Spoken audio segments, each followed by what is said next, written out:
base.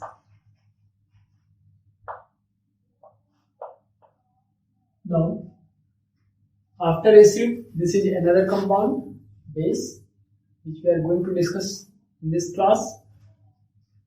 Let us define this substance. What is base? Base is a substance which is bitter in taste and it can turn red litmus to blue. This is very simplified definition of base. So let me write this. It is a substance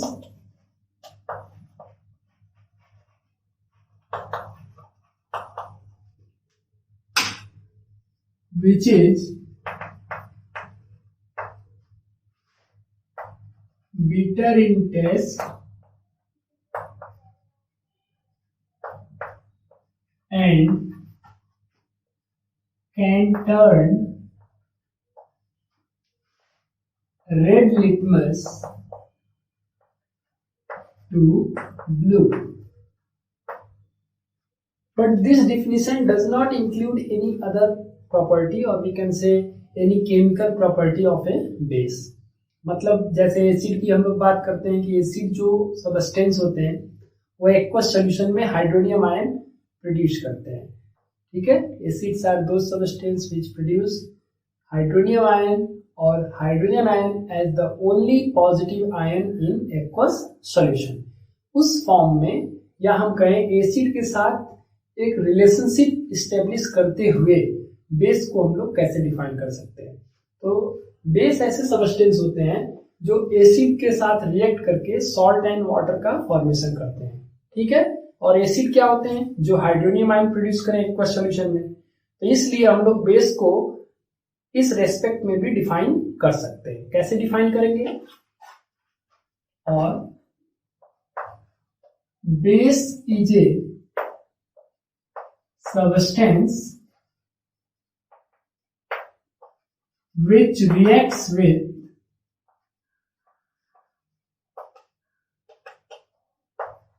hydronium ion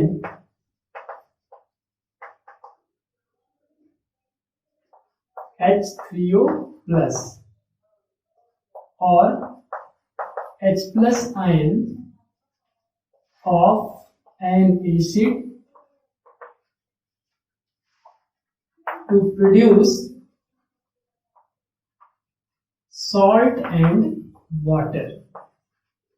ठीक है, ये मैंने बताया था कि जो भी acid होते हैं वो H प्लस आयन प्रोड्यूस करते हैं, लेकिन वो H plus ion aqueous solution में प्रोड्यूस करते हैं, मतलब जब उसको वाटर में ऐड किया जाता है.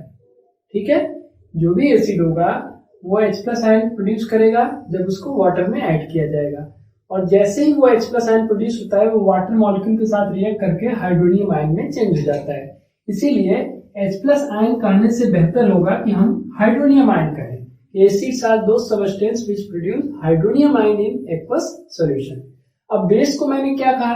Base is a substance which reacts with hydronium ion of an acid to produce salt and water.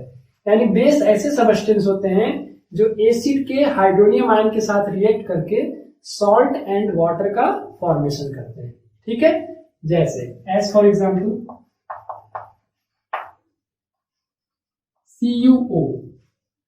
देखिए यहां पर जो कंपाउंड लिखा गया है, यहां पर कॉपर की वैलेंसी 2 है, तो इसको हम लोग कह सकते हैं कॉपर 2 ऑक्साइड. या ओल्ड सिस्टम में अगर हम लोग इसका नेमिंग करें तो कॉपर की 2 वैलेंसी है, +1 और +2. तो +2 वाले को क्यूप्रिक कहते हैं और +1 वाले को क्यूप्रस कहते हैं. तो इसका नेम हो जाएगा क्यूप्रिक ऑक्साइड. ठीक है, ये HCl से रिएक्ट करता है. HCl तो गैस है, हाइड्रोजन क्लोराइड. इसका एक्वस सॉल्यूशन जो होता है वो हाइड्रोक्लोरिक एसिड होता है. तो इसके साथ जब ये रिएक्ट करता है तो सॉल्ट एंड वाटर का फॉर्मेशन करता है. अच्छा, रिएक्शन लिखना काफी आसान है. मैंने पिछली क्लासेस में भी आपको बहुत सारे रिएक्शन लिखने का तरीका बताया था. अब आप चाहे तो यहाँ पर रिएक्शन लिख सकते हैं. बनेगा सॉल्ट प्लस वाटर. तो क्या सॉल्ट बनेगा अभी हम लोग पता कर रहे हैं, प्लस वाटर.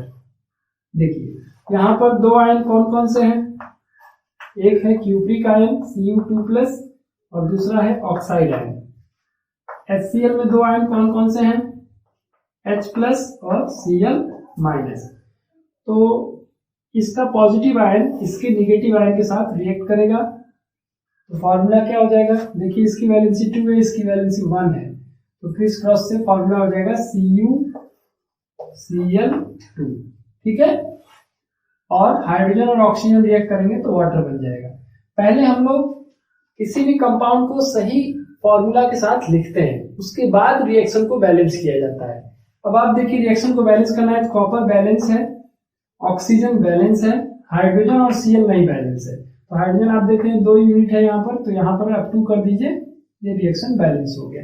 ठीक है, तो ये एक बेस है। क्यों? क्योंकि ये एसिड के साथ रिएक्ट कर रहा है तो सॉल्ट एंड वाटर का फॉर्मेशन हो रहा है। ये आपका सॉल्ट है cupric chloride, this is salt, और ये आपको वाटर मिल रहा है। ठीक है ना? इसी तरह से एक और example, CuOH whole twice. Again, the valency of copper is +2. So this compound is cupric hydroxide. ठीक है ना? या कॉपर 2 हाइड्रोक्साइड। ठीक, इसका रिएक्शन सेम वही एसिड यानी HCl से रिएक्शन किया जाए, क्या बनेगा? मैं बना दे रहा हूं, देखिए CuCl2 बनेगा और H2O। बैलेंस करने के लिए 2 टाइम्स यहाँ पर मल्टीप्लाई कर देंगे, बैलेंस हो जाएगा। ये मेटल का ऑक्साइड है, ये क्या है? मेटल का हाइड्रोक्साइड है। ठीक है, और यही एक क्लू भी है, एक हिंट भी है कि जितने भी मेटल्स होते हैं उनके ऑक्साइड्स और जो हाइड्रोक्साइड्स होते हैं they are basic in nature, वो बेस की तरह बिहेव करते हैं। मतलब एसिड के साथ रिएक्ट करेंगे तो सॉल्ट एंड वाटर प्रोड्यूस करेंगे। ठीक है, तो आपके लिए एक और डिफिनेशन यहां से बन रहा है, the oxides and hydroxides of metals are basic in nature, मतलब बेस की तरह बिहेव करते हैं। ठीक है ना? तो ये हमने एक आउटलाइन बताया कि बेस कैसे कंपाउंड होते हैं, या हम बेस को कैसे आइडेंटिफाई कर सकते हैं। अगर किसी कंपाउंड को हम बेस कह रहे हैं तो जरूर किसी एसिड के साथ रिएक्ट करेगा तो सॉल्ट एंड वाटर का फॉर्मेशन करेगा। ठीक है, अब हम लोग बेस को भी क्लासिफाई करेंगे। बेस को जैसे हम लोग एसिड को क्लासिफाई करते हैं, ठीक है, अलग अलग क्राइटेरिया से एसिड्स को क्लासिफाई किया जा सकता है, स्ट्रेंथ के बेसिस पर, सोर्स के बेसिस पर, कंसंट्रेशन के बेसिस पर, ठीक है, बेसिसिटी के बेसिस पर। उसी तरह से बेस को भी हम लोग अलग अलग क्राइटेरिया के साथ क्लासिफाई कर सकते हैं। चलिए हम लोग बेस का क्लासिफिकेशन देखते हैं। ठीक है, ओके। Classification of base.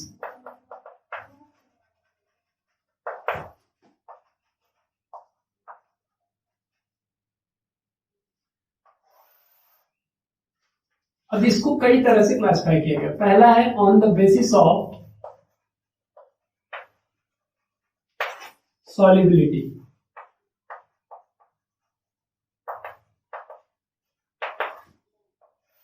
अब ये जो सॉल्युबिलिटी की बात की जा रही है वाटर में सॉल्युबिलिटी से, मतलब वाटर में अगर हमारा बेस सॉल्युबल हो जाएगा तो उसको हम लोग कहेंगे सॉल्युबल बेसिस, जिनको एल्कली कहते हैं।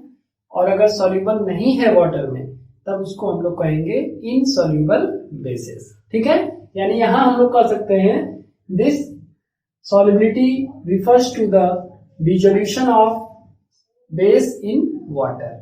वाटर में वो घुल जा रहा है कि नहीं घुल जा रहा है। अगर वो घुल जा रहा है तो सॉल्युबल बेस कहलाएगा, यानी एल्कली कहलाएगा। नहीं घुलेगा पानी में तो उसको हम लोग इनसॉल्युबल बेस कहेंगे। यानी पहला क्लासिफिकेशन में 2 कैटेगरी बनाया गया है, इनसॉल्युबल बेसिस मतलब those bases which are not soluble in water. आप चाहिएगा तो लिख लीजिएगा, those bases which are not soluble in water are called insoluble bases. जैसे इसमें आ जाएगा copper oxide, lead oxide, copper hydroxide, lead hydroxide, zinc hydroxide, iron hydroxide. ठीक है, अब ये थोड़ी प्रैक्टिकल चीज है, ऐसा नहीं कि फॉर्मूला देख करके मैं बता दूंगा कि वो वाटर में सॉल्युबल होगा कि नहीं होगा, ऐसा कुछ भी नहीं है। ठीक है, ये अभी आपको याद रखना पड़ेगा। क्यों? क्योंकि आपने एक्सपेरिमेंट्स नहीं किए हैं अभी। ठीक है, अगर आप एक्सपेरिमेंट्स करेंगे तो आपको पता चल जाएगा कि ये वाटर में सॉल्युबल है कि नहीं सॉल्युबल है। सिर्फ फॉर्मूला देख करके हम किसी भी कंपाउंड की सॉल्युबिलिटी नहीं बता सकते। तो ये जो भी इंफॉर्मेशन लिखा हूं मैं, ये एक्सपेरिमेंटल बेसिस पर वेरीफाइड है और बुक्स में मेंशन किया गया, उसी बेसिस पर अभी हम लोग ये चीज लिख रहे हैं। ऐसा मत समझिएगा कि किसी पार्टिकुलर मेटल के लिए कोई पार्टिकुलर रूल है, ऐसा नहीं। ये एक्सपेरिमेंट से ही पता किया जाता है कि कोई भी बेस सॉल्युबल है कि नहीं है। ठीक है, दूसरा हो जाएंगे सॉल्युबल बेसिस। सॉल्युबल बेसिस का मतलब हो गया जो कि वाटर में सॉल्युबल है, और इसी के लिए एक अलग टर्म डिफाइन कर दिया गया, एल्कलीज। ठीक है, एल्कली केवल ऐसे बेस को कहते हैं जो वाटर में सॉल्युबल होते हैं। ठीक है ना, यानी alkalis are those bases which are soluble in water. इसका एग्जांपल हो जाएगा NaOH, KOH, NH4OH etc. They are water soluble bases.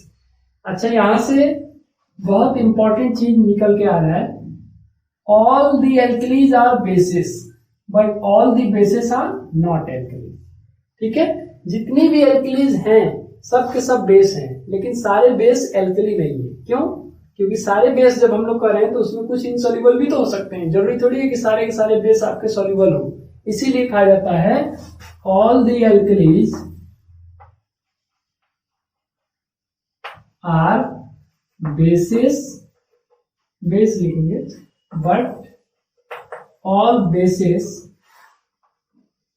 Are not alkali. ये एक्सप्लेन करने को भी आता है। ठीक है, तो आप एक्सप्लेन कर सकते हैं कि this statement refers that all the alkalis are bases because alkalis are the type of bases which are soluble in water. ठीक है, it is not possible that all the bases are soluble in water, so we can say that all the alkalis are base but all bases are not alkali. ठीक है, दूसरी चीज, हम alkali को define कैसे कर सकते हैं? Alkalis are compounds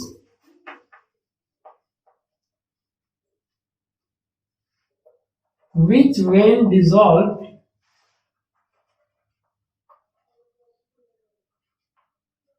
in water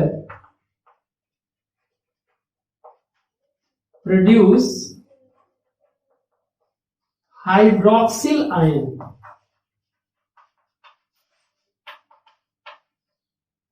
OH minus hydroxyl ions as the only negative ion. यानी एल्कली ऐसे कंपाउंड हैं जिनको वाटर में डिसॉल्व किया जाता है तो उनके सॉल्यूशन में नेगेटिव आयन सिर्फ हाइड्रोक्सिल आयन होगा। ठीक है, जैसे एग्जांपल देखिए, ये तीन एल्कली मैंने यहां पर लिखा है, तीनों का हम आपको दिखा दे रहे हैं। एग्जांपल है sodium hydroxide. Sodium hydroxide aqueous solution में जब आयनाइज होगा तो कौन कौन आयन प्रोड्यूस होंगे? Na plus OH minus. Water होगा तो वाटर के H प्लस और OH माइनस आयन्स होंगे, है ना। वाटर भी है साथ में, तो अगर वो आयनाइज होता है तो H प्लस और OH माइनस आयन प्रोड्यूस होगा। तो वहां पर भी आप देखिए कि पॉजिटिव आयन तो डिफरेंट है लेकिन नेगेटिव आयन वही है, OH माइनस। दूसरा हमारा है NH4OH, ले लीजिए NH4OH। इसके इक्वल सॉल्यूशन में कौन कौन आयन होंगे? अमोनियम आयन होगा और OH माइनस आयन होगा। ठीक है, और KOH भी लिख देता हूं मैं, KOH। इसकी बात करें तो KOH के इक्वल सॉल्यूशन में भी क्या मिलेगा आपको? K प्लस मिलेगा और OH माइनस आयन मिलेगा। ये इक्वल साइंस है, मतलब वाटर में प्रोड्यूस हो रहे हैं। मैं Q लिख दे रहा हूं इसके पास। ठीक है, तो कोई भी एल्कली जो होते हैं वो ऐसे बेस होते हैं जो वाटर में सॉल्युबल होते हैं और वो केवल एक ही नेगेटिव आयन प्रोड्यूस करेंगे, कौन सा? Hydroxyl ion. देखिए फिल इन द ब्लैंक्स में पूछा जाता है, alkalis are those bases which are soluble in water, they produce dash ions as the only negative ion in aqueous solution। कि aqueous solution में केवल एक ही नेगेटिव आयन उनके पाए जाएंगे, कौन सा?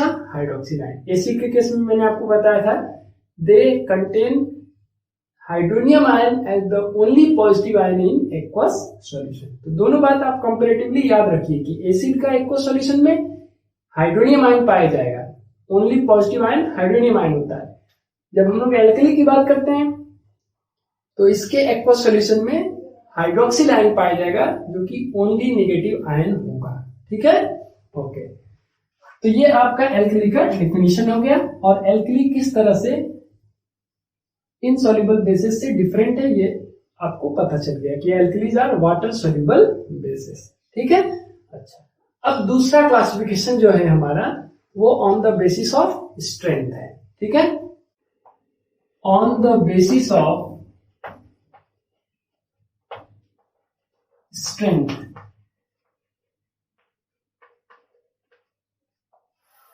On the basis of strength, bases are classified into two categories, strong base and weak base।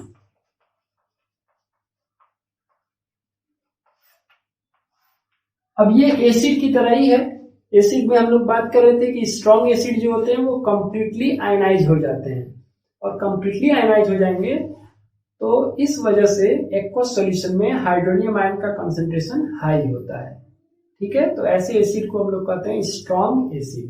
ठीक, तो बेस के लिए भी वही सेम कॉन्सेप्ट है, बस यहां हम लोग बात करेंगे जब एक्वस सॉल्यूशन का तो ऐसे बेसिस होंगे जो वाटर में सॉल्युबल हो, मतलब एल्कली की बात करेंगे तो यहाँ पर स्ट्रॉन्ग एल्कली हम लोग को लिखना ज्यादा बेहतर होगा, यानी बेस की जगह पर हम लोग क्या लिखेंगे? एल्कली। ठीक है, strong alkali and weak alkali, क्योंकि वाटर में सॉल्युबिलिटी के बाद ही उसका आयनाइजेशन होगा। ठीक है, अच्छा। अब स्ट्रॉन्ग एल्कली कौन सा होगा? ऐसे एल्कली जो एक्वस सॉल्यूशन में जाने पर पूरी तरह से आयनाइज हो जाते हैं, यानी 100% आयनाइजेशन हो जाता है, जिसकी वजह से हाइड्रोक्सिल आयन का कंसंट्रेशन बहुत हाई हो जाता है, यानी जो एक्वस सॉल्यूशन है उसमें हाइड्रोक्सिल आयन का कंसंट्रेशन हाई हो जाता है। ठीक है, तो ऐसे एल्कली को हम लोग कहेंगे स्ट्रॉन्ग एल्कली। और जो पूरी तरह से आयनाइज नहीं होते हैं, पार्शियली आयनाइज होते हैं, है ना, 100% आयनाइजेशन न हो, कुछ मॉलिक्यूल्स तो ब्रेक होकर के आयंस का फॉर्मेशन करेंगे लेकिन ज्यादातर मॉलिक्यूल्स अनडिसोसिएटेड फॉर्म में रहेंगे। तो इस तरह के जो एल्कली होते हैं उनको हम लोग वीक एल्कली कहते हैं। ठीक है, जैसे सोडियम हाइड्रोक्साइड NaOH, तो इसके एक्वस सॉल्यूशन में क्या होगा? Na plus ion plus OH minus ion. ठीक है, और अगर हम लोग वीक एल्कली का एक एग्जांपल लें जैसे अमोनियम हाइड्रोक्साइड, जितने भी अमोनियम हाइड्रोक्साइड जो है हमारा वो आपका वीक एल्कली है। तो इसके एक्वस सॉल्यूशन में जब हम लोग देखेंगे तो आयंस तो प्रोड्यूस होंगे लेकिन इनका कॉन्सेंट्रेशन कम होगा। ठीक है, देखिए यहां भी हाइड्रोक्सिल आयन प्रोड्यूस हो रहा है, यहां भी प्रोड्यूस हो रहा है, लेकिन इस केस में जो परसेंटेज होगा, जो कॉन्सेंट्रेशन होगा हाइड्रोक्सिल आयन का वो कम होगा। ठीक है, जैसे सपोज कर सकते हैं, मान लीजिए यहां 100 मॉलिक्यूल्स हैं, फॉर्मूला यूनिट है, मॉलिक्यूल्स है, तो ये 100 के 100 आयनाइज हो गए, आयंस के फॉर्म में चेंज हो गए। लेकिन यहां 100 है तो उसमें से सपोज करिए कि 20 तो इस फॉर्म में चेंज हो गए, बाकी 80 इसी फॉर्म में बने हुए हैं। ठीक है, ये सपोज कर रहा हूं मैं समझाने के लिए कि यहां पर पूरा का पूरा जितना भी फॉर्मूला यूनिट आपको दिख रहा था वो पूरा का पूरा आयंस के फॉर्म में ब्रेक हो गया। आयंस अब केवल है, यानी the aqueous solution of strong alkali contain almost ions. Almost ions होगा, उसके एक्वस सॉल्यूशन में मॉलिक्यूल नहीं मिलेंगे आपको, पूरी तरह से आयंस मिलेंगे जैसे स्ट्रॉन्ग एसिड में मिलता था। और वीक एल्कली में क्या मिलेगा आपको? आयंस भी मिलेंगे और अनडिसोसिएटेड मॉलिक्यूल्स भी मिलेंगे। ठीक है, तो सिंपली आप उसी तरह से डिफाइन कर सकते हैं कि strong alkalis are those alkalis which dissociate या हम कहें ionise completely to produce higher concentration of hydroxyl ion. Weak alkali are those alkalis which ionise partially to produce lower concentration of hydroxyl ion. ठीक है ना.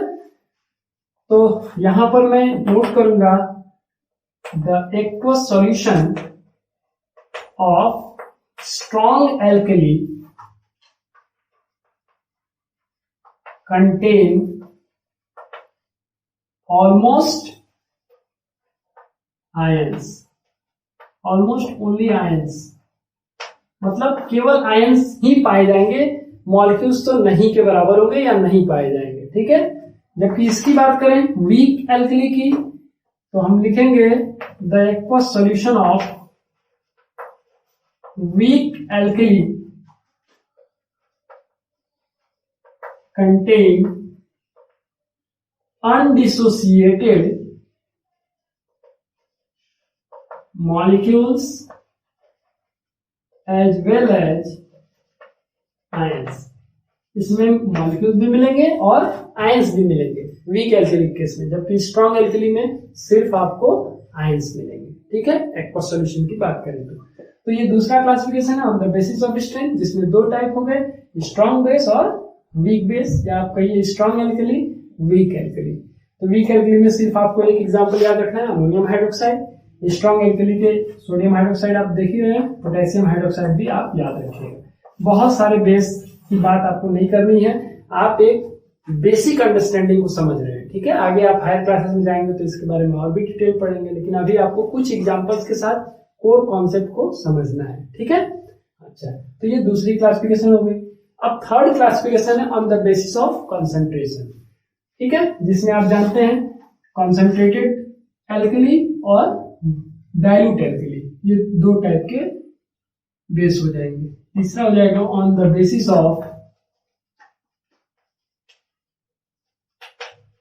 Concentration.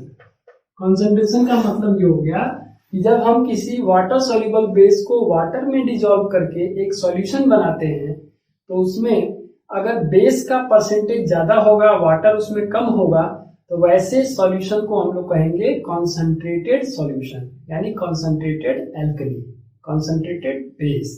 ठीक है. लेकिन अगर उसमें बेस कम है, वाटर ज्यादा है, ठीक है, पानी ज्यादा है, बेस कम है, तो वैसे सॉल्यूशन को हम लोग कहेंगे डाइल्यूट एल्कली. ठीक है. तो बहुत ही सिंपल है, जैसे अपने एसिड में हम लोग डिफाइन करते हैं, ठीक वैसे ही आप डिफाइन इसको कर सकते हैं. कॉन्सेंट्रेटेड एल्कली या बेस भी आप लिख सकते हैं, और डाइल्यूट एल्कली बेस भी आप लिख सकते हैं. ठीक है. डिफाइन करना बहुत आसान है. The alkali solution which contain higher percentage of alkali and less percentage of water is called concentrated alkali. Dilute में क्या कहेंगे? Just opposite. The alkali solution which contain less percentage of alkali and higher percentage of water is called dilute alkali. ठीक है. Laboratories में जब हम लोग जाते हैं, केमिस्ट्री लैब में जब आप जाएंगे, तो जितने भी हम लोग रिएजेंट बॉटल यूज करते हैं एसिड या बेस का, तो वो दो फॉर्म में आपको दिखाई देंगे, एक कंसंट्रेटेड, दूसरा डाइल्यूट. जैसे केमिस्ट्री लैब में आप गए, सोडियम हाइड्रोक्साइड सॉल्यूशन आपको यूज करना है, तो आप सोडियम हाइड्रोक्साइड सॉल्यूशन जब खोजेंगे तो वहां दो आपको मिलेगा. एक मिलेगा जिस पर लिखा होगा कॉन्सेंट्रेटेड NaOH, और एक देखेंगे तो उस पर लिखा होगा डाइल्यूट NaOH.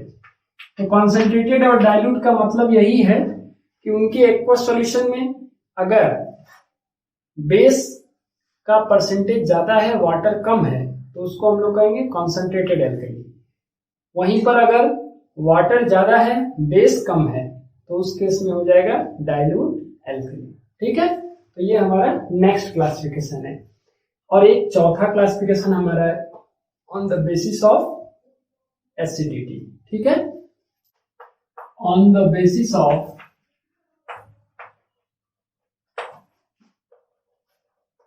एसिडिटी. अब एसिडिटी क्या है? जैसे हम लोग एसिड के लिए बेसिसिटी डिफाइन करते हैं कि एक एसिड मॉलिक्यूल से कितना हाइड्रोनियम आयन प्रोड्यूस हो रहा है, वही उसकी बेसिसिटी हो जाती है। ठीक वैसे ही जब हम लोग एल्कलीज की बात करते हैं, वाटर सोल्यूबल बेसिस की बात करते हैं, तो बेस के एक मॉलिक्यूल से कितना हाइड्रोक्सिल आयन प्रोड्यूस हो रहा है, वही कहलाएगा उसका एसिडिटी। ठीक है, डिफाइन कर लेते हैं। Acidity of base is the number of hydroxyl ions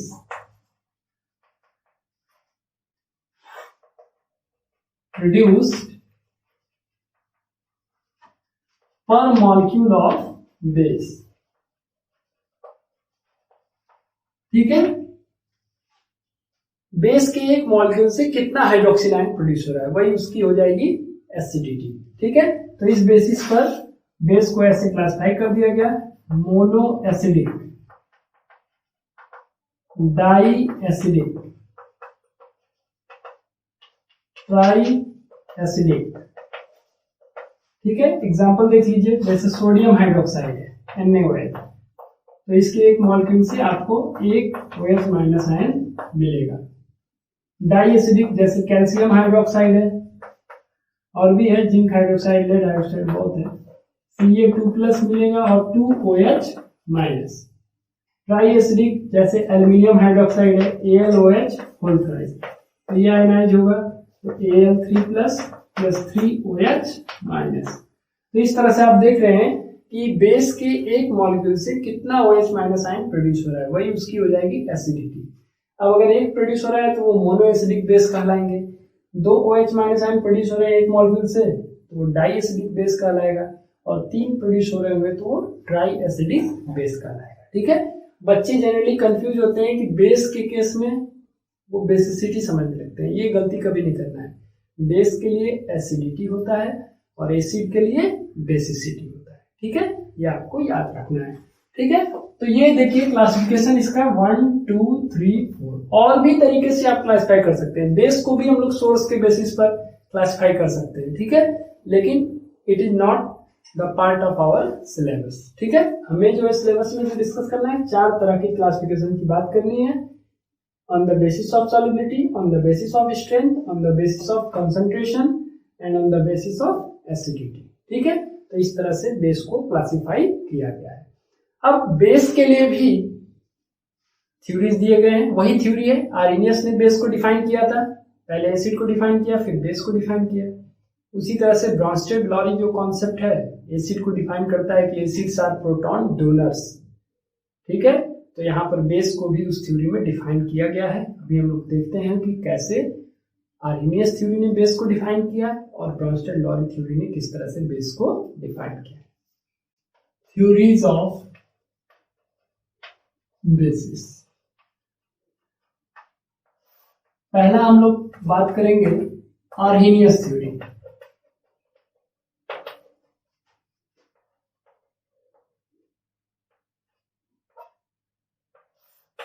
Arrhenius theory में वाटर सोल्यूबल बेसिस के बारे में बताया गया है। ठीक है, यानी ऐसे बेस जो वाटर में सोल्यूबल होते हैं या जिन्हें हम एल्कली कहते हैं, उनके लिए बेस का कॉन्सेप्ट डिफाइन किया गया है। क्या डिफाइन किया गया है? बेसिस, यानी ब्रैकेट में मैं लिख दे रहा हूं, एल्कलीज आर दो सब्सटेंस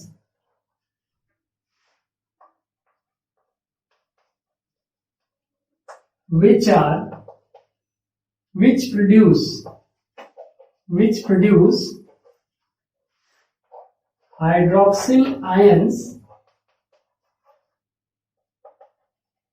in aqueous solution। जो अभी मैंने आपको बताया कि जो वाटर सोल्यूबल बेस होते हैं, वाटर में डिजोल्व होने के बाद हाइड्रोक्सिल आयंस प्रोड्यूस करते हैं। ठीक है, दूसरी बात इस थ्योरी में ये बताया गया कि स्ट्रॉन्ग बेस जो होते हैं, वो strong bases ionise completely to produce higher concentration of hydroxyl ions in aqueous solution. ठीक है,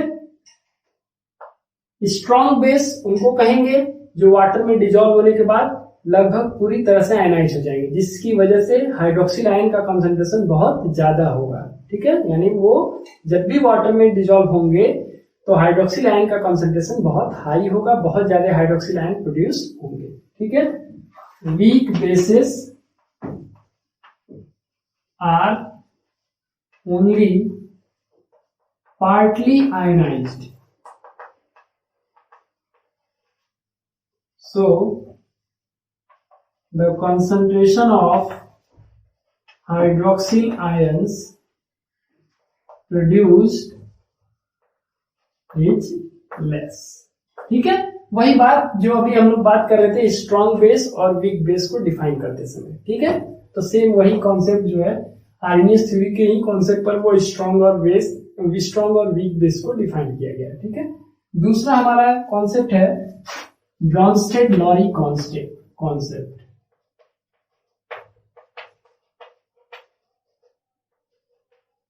आपको याद होगा एसिड के लिए हम लोग डिफाइन किए थे एसिड्स आर प्रोटॉन डोनर्स, यानी ब्रॉन्स्टेड-लॉरी कॉन्सेप्ट कहता है कि एसिड ऐसे सबस्टेंस होते हैं जो प्रोटॉन रिमूव करते हैं, प्रोटॉन रिलीज करते हैं, रिमूव करते हैं या प्रोड्यूस करते हैं। ठीक है, और प्रोड्यूस करने के बाद जो बच जाता है, जो भी प्रोटॉन निकलने के बाद एसिड का जो पार्ट होता है उसको हम लोग कहते हैं कंजुगेट बेस। आपको याद होगा इस तरह से मैंने बताया था कि एसिड है HCl, तो अगर ये H+ आयन रिमूव किया उसके बाद Cl- बच गया तो देखिए ये कहलाएगा आपका एसिड, ये आपका है प्रोटॉन और ये कहलाएगा कंजुगेट बेस। ठीक है, तो इस थ्योरी में बेस के लिए भी एक एक्सप्लेनेशन दिया गया। बेस क्या होते हैं? Base are proton acceptors. देखिए जस्ट अपोजिट है, acids are proton donors, base are proton acceptors. Bases are proton acceptors. ठीक है, ये प्रोटॉन एक्सेप्ट कर लेते हैं और उसके बाद कंजुगेट एसिड का फॉर्मेशन होता है। यानी बेस क्या करेगा? बेस प्लस CH+ से बन जाएगा आपका कंजुगेट एसिड। ठीक है ना, ये आपका कॉन्सेप्ट हुआ। इसके केस में हम लोग डिफाइन करते समय ये ध्यान देंगे कि base plus CH+ is equal to conjugate acid. यहाँ क्या था? Acid gives proton plus conjugate base. ठीक है ना, इस तरह से। यानी अगर हम लोग लिखें, जैसे देखिए सोडियम हाइड्रोक्साइड है प्लस HCl है, बनेगा क्या? NaCl plus H2O। Salt and water बनता है एसिड और बेस रिएक्शन करते हैं तो यहां पर आप देखिए ये एसिड जो है यहां से प्रोटॉन रिलीज कर रहा है, इसमें से निकल गया, और बेस क्या कर रहा है? वो इस चीज को एक्सेप्ट कर रहा है। ये H+ को ये जो OH- के फॉर्म में डिफाइन नहीं किया गया है, इसमें ब्रॉन्स्टेड-लॉरी कॉन्सेप्ट में OH- का यूज करके एसिड को डिफाइन नहीं किया गया। यही आपको याद रखना है, इसीलिए छोटे छोटे चीज पूछे जाते हैं तो बच्चे कंफ्यूज होते हैं। आर्हेनियस थ्योरी में देखिए एसिड को H+ आयन से डिफाइन किया गया, बेस को OH- आयन से डिफाइन किया गया, जबकि ब्रॉन्स्टेड-लॉरी कॉन्सेप्ट में दोनों को H+ आयन से ही डिफाइन किया गया है। यानी acids are proton donors, base are proton acceptor. क्योंकि इस केस में तो बेस आप डिफाइन कर लेंगे, लेकिन अब जब ऐसे आता है CuO जो वाटर इनसॉल्युबल बेस है, तो जब इसकी रिएक्शन हम लोग लिखते हैं ये CuCl2 प्लस H2O, तो बच्चे कंफ्यूज होते हैं कि आखिर इसके पास OH- आयन है नहीं तो ये बेस कैसे हुआ। तो ये थ्योरी इस थ्योरी के बाद आई है। यानी आर्हेनियस ने जब डिफाइन किया बेस को तो उनका मानना यह था कि एसिड ऐसे सबस्टेंस होते हैं जो H+ आयन प्रोड्यूस करें या हाइड्रोनियम आयन प्रोड्यूस करें, बेस जो होते हैं वो हाइड्रोक्सिल आयन प्रोड्यूस करते हैं।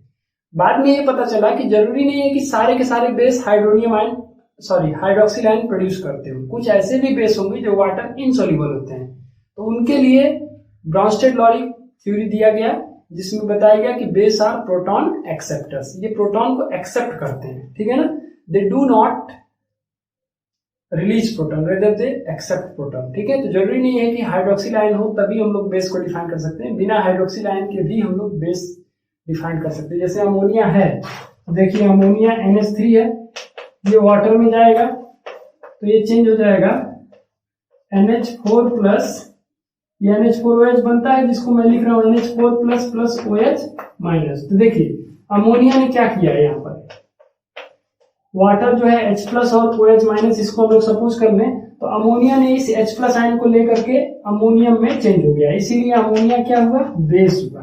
अब आप देखिए इसके पास कोई OH माइनस आयन नहीं है, लेकिन ये बेस कैसे हो गया, क्योंकि यहाँ पर अमोनिया वाटर के H प्लस को एक्सेप्ट करके अमोनियम में चेंज हो जा रहा है। और वाटर क्या हुआ, यहाँ पे एसिड हुआ, क्यों, क्योंकि ये H प्लस आयन को रिमूव कर रहा है और किसमें चेंज हो जा रहा है, OH माइनस में चेंज हो जा रहा है। मतलब इस रिएक्शन को आप ऐसे समझे कि ये रिएक्शन इस तरह से हो रहा है, ये रिएक्शन इस तरह से हो रहा है NH3 प्लस H2O। तो देखिए ये जब रिलीज कर रहा है, ये H प्लस आयन रिलीज कर दिया और OH माइनस आयन में चेंज हो गया, और ये जो रिलीज किया है उसी H प्लस आयन को एक्सेप्ट कर रहा है, तब जाके ये चेंज हो जा रहा है NH4 प्लस में। ठीक है, यानी ये प्लस H प्लस हो रहा है और ये माइनस H प्लस हो रहा है। NH3 में एक H प्लस ऐड हुआ तो ये चेंज हो गया NH4 प्लस, और वाटर में एक H प्लस रिमूव हुआ तो ये हो गया OH माइनस। यही वाटर जो रिमूव कर रहा है उसी को अमोनिया एक्सेप्ट कर रहा है, इसीलिए यहाँ पर अमोनिया क्या है, बेस है, और वाटर क्या है, एसिड है।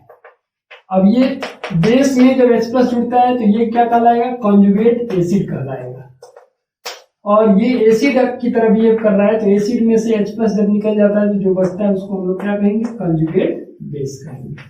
ठीक है ना, तो ये कॉन्सेप्ट काफी मॉडर्न कॉन्सेप्ट है आर्हेनियस थ्योरी के रिगार्डिंग। ठीक है, हालांकि इससे आगे भी लेविस कॉन्सेप्ट आया है, तो जब आप क्लास 11th में जाएंगे तो ये थ्योरी काफी डिटेल में आप पढ़ेंगे और इसके बाद लेविस कॉन्सेप्ट भी आप अच्छे से समझेंगे। लेकिन फिलहाल जो है हम लोग एक कंपैरेटिव वे में बस एसिड और बेस को यहाँ पर कंपेयर कर रहे हैं कि एसिड और बेस को एक दूसरे से कैसे डिस्टिंग्विश किया गया है। कि ब्राउनस्टेड-लॉरी थ्योरी में आपको सिर्फ इतना जानना है कि acids are proton donors, base are proton acceptors. Base जो होते हैं वो प्रोटॉन एक्सेप्ट करते हैं, एसिड जो होते हैं वो प्रोटॉन डोनेट करते हैं। आर्हेनियस थ्योरी क्या कहता है, acids are substance which produce hydronium ion in aqueous solution.